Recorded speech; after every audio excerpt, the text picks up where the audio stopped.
Ah, se Deus me ouvisse, mandasse pra mim aquela que eu amo e um dia... Olá, olá, meus amigos e minhas amigas, meu nome é Breno Dores, eu sou tabelião e professor de Direito Empresarial e esse é o seu canal do Tabelião. E hoje suas preces foram atendidas. Hoje falaremos de 3 instrumentos processuais fundamentais para você que vai fazer prova da OAB, para você que vai fazer prova de concurso, mas sobretudo para você que quer advogar na seara empresarial. Falaremos da ação revocatória, da ineficácia de alguns atos praticados pelo devedor empresário e também o pedido de restituição. Hoje a aula está imperdível, não saia daí!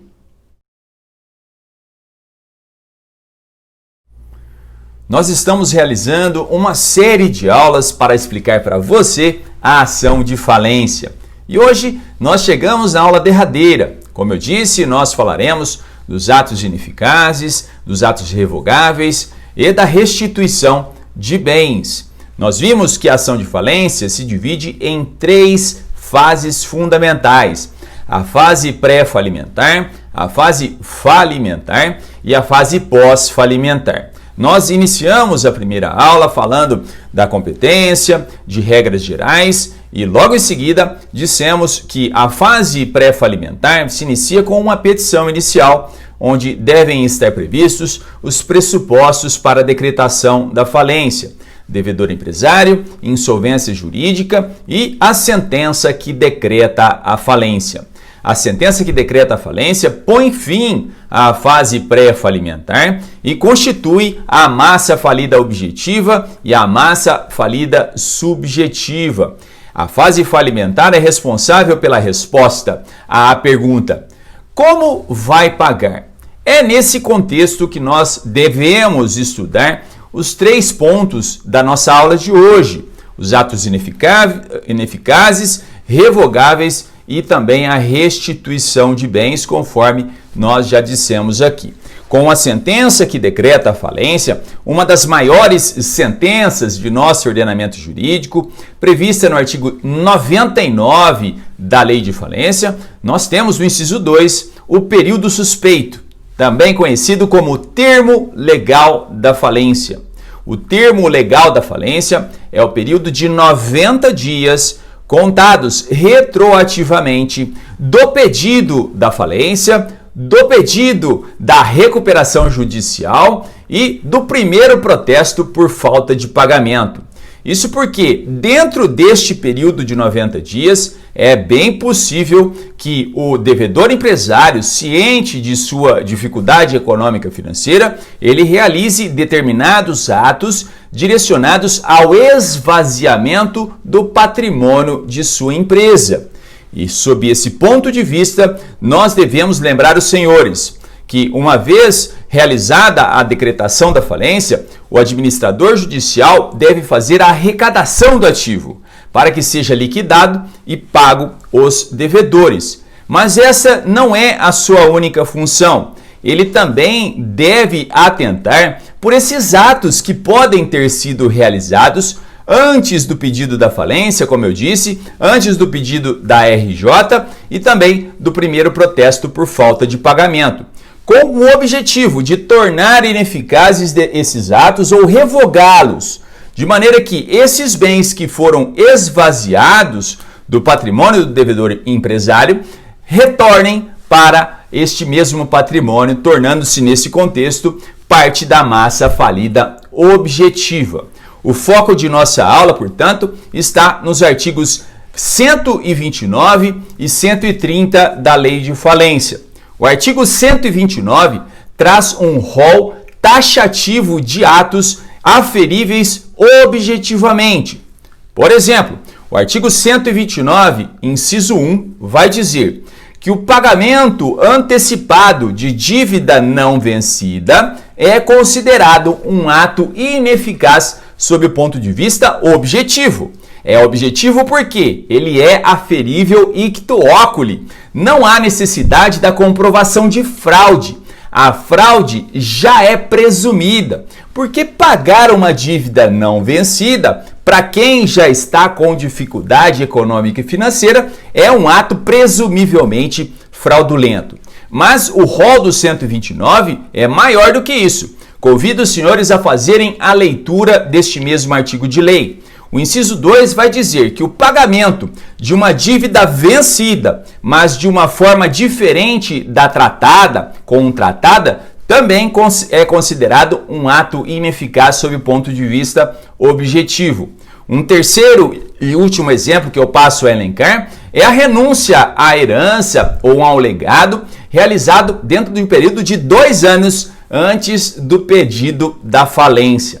Mas qual é o ato que vai determinar a ineficácia desses negócios jurídicos celebrados pelo devedor empresário e que farão com que o patrimônio que havia sido esvaziado, como eu disse, retorne para o patrimônio do devedor empresário? Isso é feito de ofício pelo juiz. O próprio juiz pode verificar objetivamente a realização desses negócios jurídicos presumivelmente fraudulentos e fazer retornar esse patrimônio para a massa falida objetiva. Mas não fica só nisso. É possível que seja feito pedido de ineficácia em matéria de defesa ou ainda em uma ação autônoma ou incidentalmente na própria ação de falência. E a revogação dos atos praticados pelo devedor empresário, também chamado de ato revogável, e aí faço uma pausa nesse momento da matéria para dizer que a lei, no artigo 130, vai chamar este ato de revogável. Porém, a maioria da doutrina, vou ressaltar aqui o professor Fábio Ulloa Coelho, diz que se trata, na verdade, de um ato ineficaz também. Mas exige-se, no artigo 130, a comprovação de determinados requisitos que são muito mais difíceis de serem comprovados, porque é necessário que se comprove, por exemplo, o intuito de produzir um prejuízo para a massa falida. Então, quais são esses requisitos? O conluio, a comprovação do conluio fraudulento entre o devedor empresário e um terceiro, bem como a comprovação que deste ato houve um prejuízo para a massa falida. E esse tipo de ato revogável é comprovado apenas e tão somente por meio da propositura de uma ação autônoma. E neste ponto, faço a ressalva de que no 129, que prevê a ineficácia objetiva, nós temos a possibilidade da decretação da ineficácia de ofício pelo juiz, ou incidentalmente na ação da falência, ou em matéria de defesa. Aqui, no ato revogável, apenas e tão somente por meio de uma ação própria, de uma ação autônoma, é possível se decretar a revogação de alguns atos praticados pelo devedor empresário.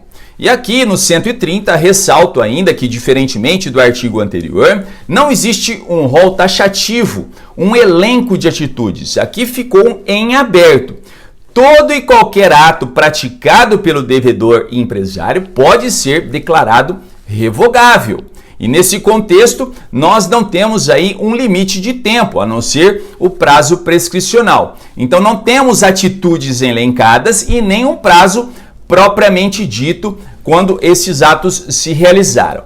Contudo, eu devo ressaltar aqui que a legitimidade fica a cargo do administrador judicial, de um credor ou até mesmo do Ministério Público, e essa ação autônoma deve ser proposta até 3 anos contados da sentença que decreta a falência.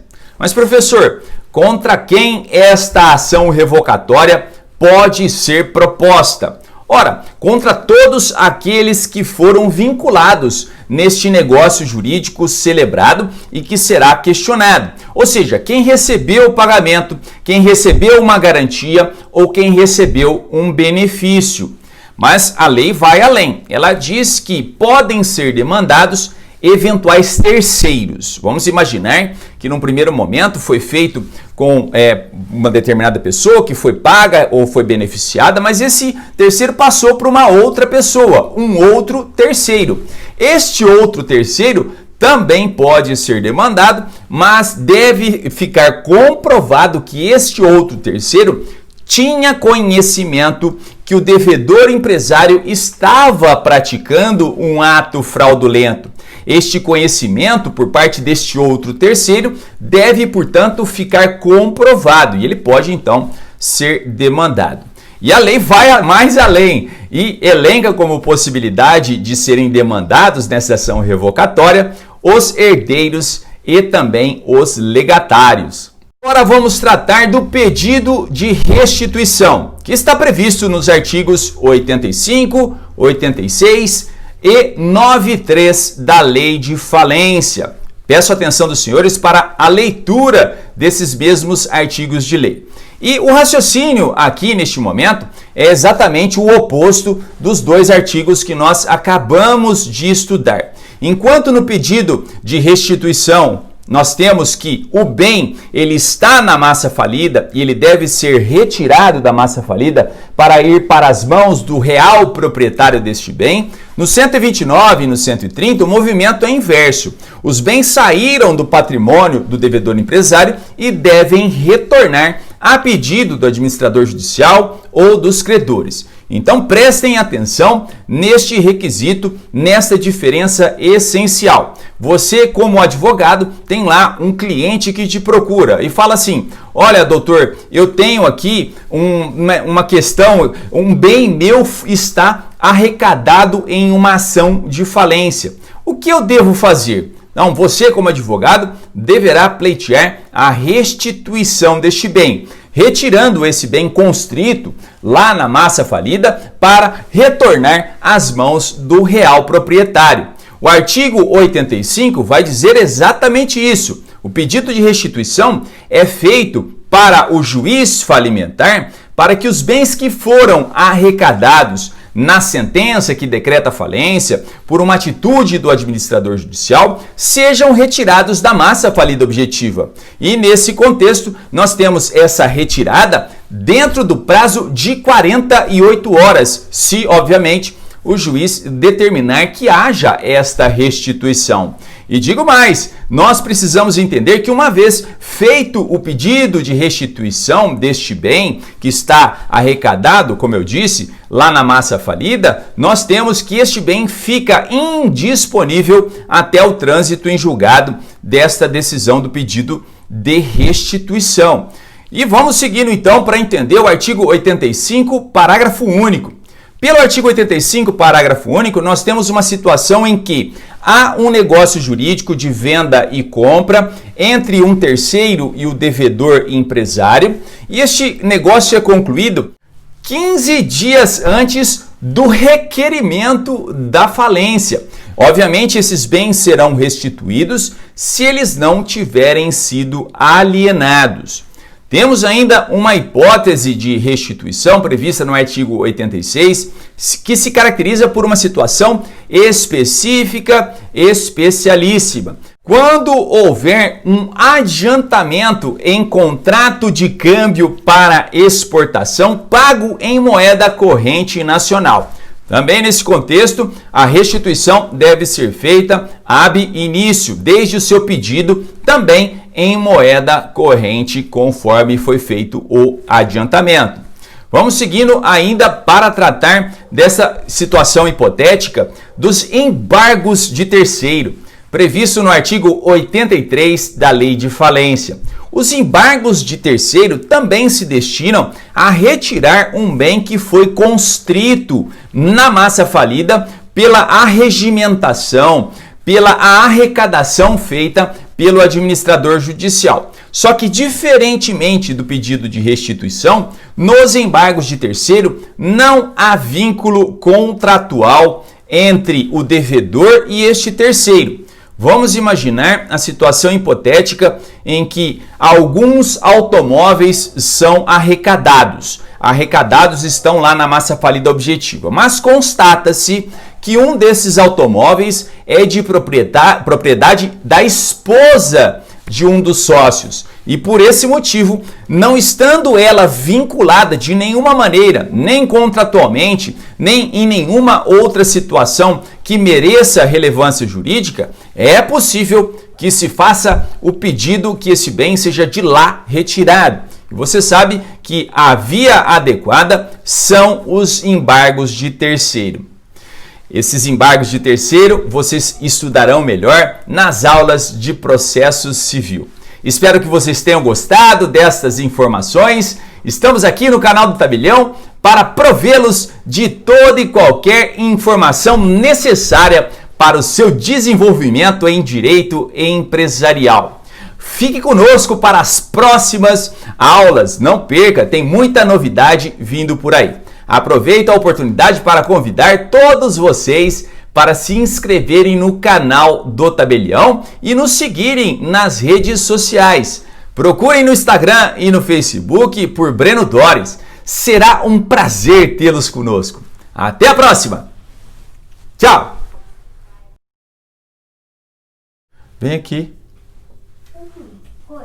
O que, filho? Tinha um perfume cheiroso, onde você guardou? Que perfume cheiroso, meu filho. Um que eu vi. Vem cá falar oi pro pessoal. Não vai falar não? Vem cá. Não vai falar? Não vai ter jeito não.